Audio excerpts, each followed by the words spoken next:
For over 70 years, NATO tanks have shaped modern warfare. From World War II battlefields to digital-era machines built for network combat, these are the armored vehicles that defined Western military power. This is every major tank ever used by NATO. Let's start from United States tanks. M4 Sherman. The M4 Sherman became the backbone of Allied armored forces during World War II.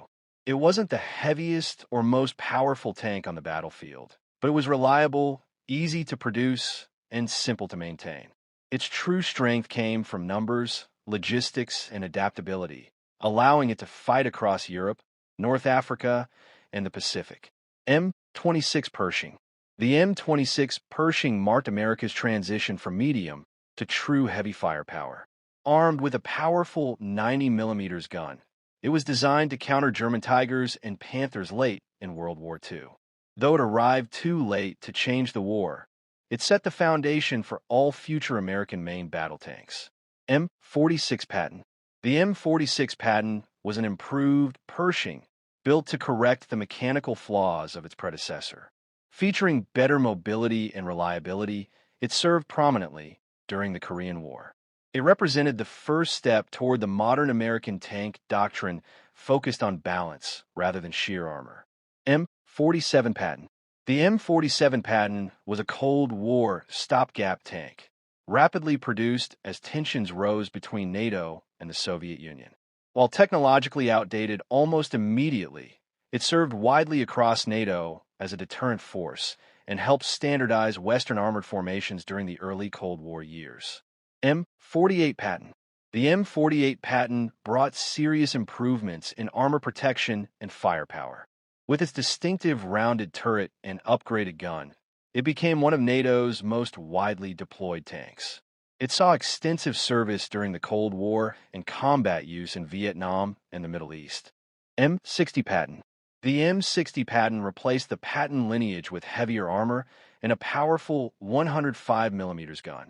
It became the primary American tank throughout the Cold War and served globally with NATO allies. Though eventually outclassed, its longevity proved its solid and adaptable design. The M1 Abrams revolutionized tank warfare with composite armor, a gas turbine engine, and advanced fire control systems. Built to face Soviet armor in Europe, it combined speed, protection, and accuracy in a way no previous American tank had achieved. M1A2 Abrams.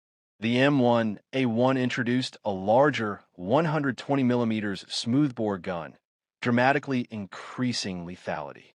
It proved its dominance during the Gulf War, where it destroyed enemy armor at long ranges while suffering minimal losses. This version cemented the Abrams' reputation as one of the deadliest tanks ever built. M1A2 Abrams. The M1A2 represents the digital battlefield. With advanced sensors, thermal imaging, and network command systems, it allows crews to detect and destroy targets before being seen. It remains a core NATO armored platform in the modern era. Now let's move to United Kingdom tanks. Centurion. The Centurion is often called the first true main battle tank. Combining strong armor, a powerful gun, and excellent mobility, it served for decades across NATO and beyond. Its adaptability allowed it to remain relevant long after World War II. Chieftain. The Chieftain prioritized firepower above all else. Armed with a devastating 120mm gun, it was designed to defeat Soviet tanks at long range. Though mechanically demanding, its gun and armor made it a feared opponent during the Cold War. Challenger 1. The Challenger 1 improved reliability and protection over earlier British designs. It served during the late Cold War and proved itself in the Gulf War, where its long-range accuracy demonstrated British tank doctrine focused on precision and defense. Challenger 2. The Challenger 2 is one of the most heavily armored tanks ever fielded. Known for its exceptional crew protection and accuracy, it has an unmatched combat survivability record. Its design emphasizes holding ground and dominating defensive battles. Now let's move to Germany tanks. Leopard 1. The Leopard 1 focused on speed and firepower rather than heavy armor. Designed during the Cold War, it relied on mobility to survive modern battlefields. Its versatility made it widely adopted across NATO. Leopard 2. The Leopard 2 became one of the most respected tanks in the world. With excellent armor, firepower, and mobility, it set the standard for European main battle tanks. Modern variants remain among NATO's most capable armored platforms. Now let's move to France tanks. ARL-44. The ARL-44 was France's attempt to rebuild armored capability after World War II. Though outdated by the time it entered service, it symbolized France's return to tank development and paved the way for future designs. AMX-13. The AMX-13 was a lightweight, highly mobile tank with an innovative oscillating turret. Designed for reconnaissance and rapid deployment, it became one of France's most successful export tanks and served extensively with NATO allies. AMX-30. The AMX-30 emphasized speed and firepower over heavy armor. Built to counter Soviet tanks through mobility and precision, it reflected French doctrine focused on maneuver warfare rather than direct armored slugging matches. AMX-32.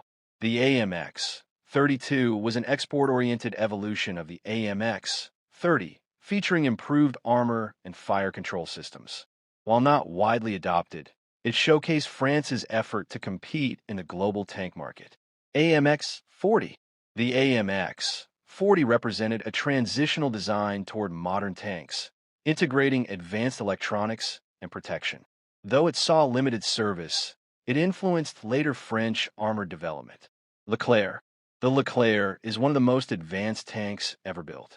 Featuring auto-loaders, modular armor, and digital battlefield integration, it emphasizes speed, precision, and crew efficiency. Now, let's move to Italy tanks. C1RE. The C1RE is Italy's modern main battle tank, designed for NATO interoperability. It balances firepower, mobility, and protection while reflecting Italy's focus on flexible deployment within alliance operations. Now, let's move to Sweden tanks. SDRV-103. The SDRV-103 was one of the most unconventional tanks ever built. Featuring a turretless design, it relied on suspension movement for aiming. Optimized for defensive warfare, it was uniquely suited to Scandinavian terrain. SDRV-121. The SDRV-121 was a localized version of the Leopard 2, adopted to rapidly modernize Swedish armored forces. It brought proven German design into NATO-aligned service. SDRV-122. The SDRV-122 is a heavily upgraded Leopard 2 variant with enhanced armor and electronics. It reflects Sweden's emphasis on survivability and defensive superiority. Now let's move to Poland tanks. The PT-91 is a deeply modernized Cold War tank adapted for NATO standards. Featuring upgraded armor and fire control systems, it represents Poland's transition into Western armor doctrine. Now let's move to Romania tanks. The TR-85 is Romania's indigenous tank design, improved to meet NATO requirements. It emphasizes reliability and modernization within domestic production limits. Now, let's move to Turkey tanks. Altay. The Altay main battle tank is Turkey's first domestically developed modern battle tank, designed to meet the demands of 21st century warfare. Built with a focus on firepower, protection, and mobility, Altay features a powerful 120mm smoothbore cannon, capable of engaging enemy armor and fortified targets with high accuracy. Its advanced composite and modular armor, combined with modern active and passive protection systems, provides strong defense against anti-tank threats. Altay is equipped with state-of-the-art battlefield management, thermal imaging, and fire control systems, allowing it to operate effectively day or night and in all weather conditions.